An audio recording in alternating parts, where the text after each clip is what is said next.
Hey, my name is Mike. I am one of the senior education consultants here at the Profs, as well as a tutor in maths, physics, and computer science. The first of those subjects I get to talk a little bit about today, but not necessarily about how you get onto a degree in that subject. It's more so how you get a first in it if you're already at university getting that degree. It's a really popular subject to do. In general, it's got so many different routes actually with jobs that you can take after mathematics. It often leaves people sort of very unclear as to what to do. That does affect their motivation for doing the subject entirely. So if you're already doing this degree, you've made a good choice, but you need to really focus on the academics, which is what is going to get you this higher grades as your motivation. The question is, how do we do that? And in answering that question as generally as possible, because every university is unique with some of the tips that they give here are my tips of the absolute necessities that you have to be fulfilling in getting that first within your degree. Now, speaking of fundamentals, my first top tip is make sure that you understand the fundamentals early. That's really, really important when it comes down to what you learn in that first year, where the majority of universities doesn't count towards your final grade. It's usually used as, unless you're looking maybe Oxford or Cambridge, where you're looking at completely new things, is used as a bit of a recap of some of your studies during A-level maths and further maths equivalent, and perhaps a little bit beyond. But you don't want to be thinking, oh, this is really, really easy. I already know this. I don't need to go over this information. It's really important that you know the absolute fundamentals in mathematics inside and out, where they are going over the subject again. They are breaking it down to sort of its core descriptions. If you're looking over Peano's axioms and you're thinking, oh, this is really, really common sense, don't just think that, learn them. The same with analysis, which is a really sort of common area that people really, really struggle with, which is actually a subtopic within mathematics that is used to describe everything that you would have done so far in terms of the nature of continuity and differentiability in functions. These have got to be very natural for you to discuss and for you to understand, especially within the context of other areas of mathematics. So the faster you can have that mind map sort of created in your head as to how the subject can expand and actually lead into maybe more specialized area of interest, the more likely you're going to be getting that burst at the end of your degree.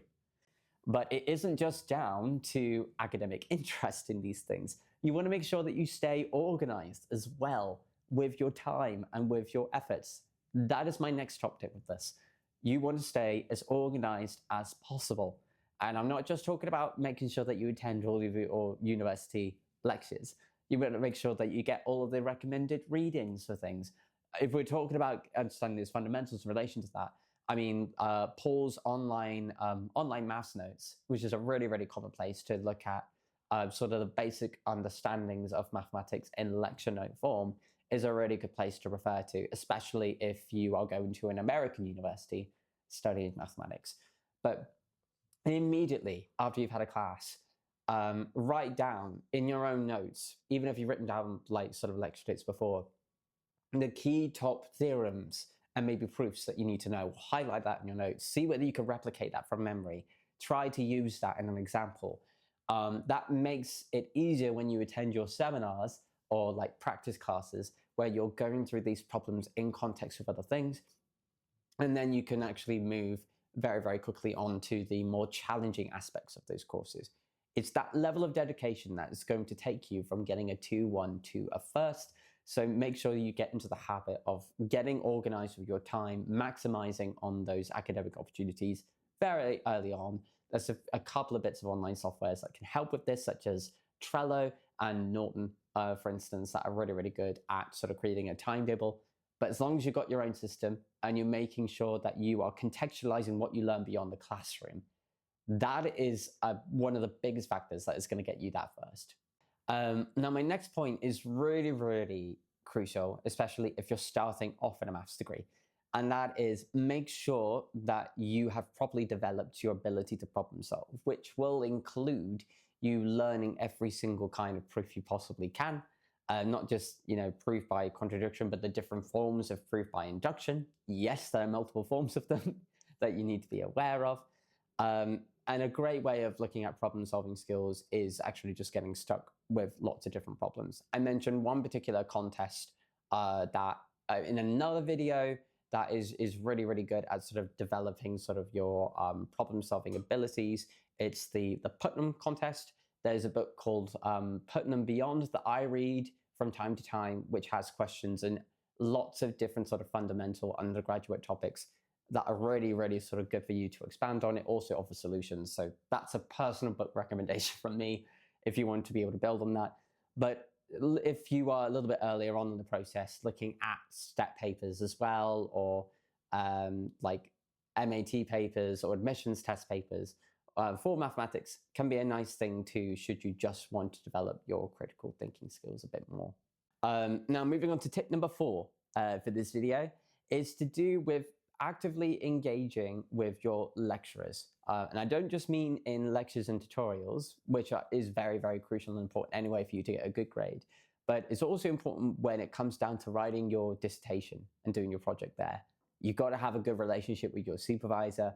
That's a little bit harder to instill if you haven't necessarily had a lot of practice already before your final year studies in getting sort of really actively involved with the lesson material. So having already done a lot of the notes, asking about questions to extend on that theory is really, really important. I would say as well, it's talking about being active. If you're in a situation where you're on a year abroad, you might want to be looking actively into areas of mathematics that aren't commonly sort of covered in the middle of a course.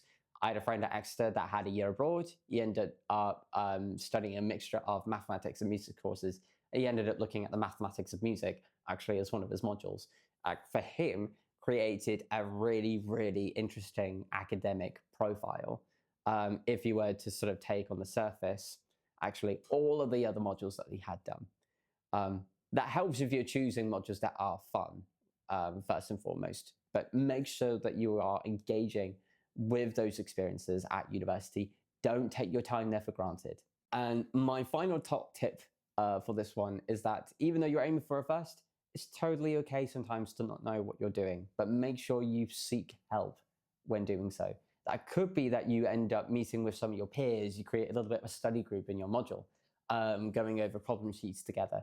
It could be that you are looking at Stack Exchange for different ideas. Maybe another student has already put on there like a question similar to what you're looking at now, and you're trying to get some ideas as to how to even approach maybe an answer in different ways.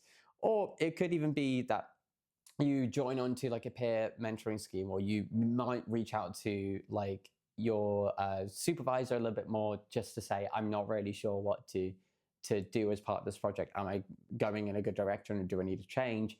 If it was within a class, you can maybe message your like teaching assistant who are themselves usually students that are a little bit further along in the course than you are, or perhaps a PhD student who is going to be extremely knowledgeable. I ended up working as one at a couple of different universities that I've been in. We did try to help people as much as possible in understanding the material, and we always said to people, never shy away from asking the question if you've got one.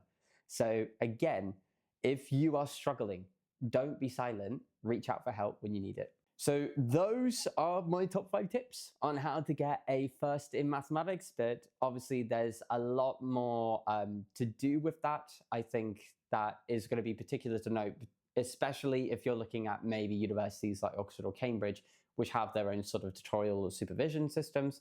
I've only really given sort of like the baseline advice really for all universities.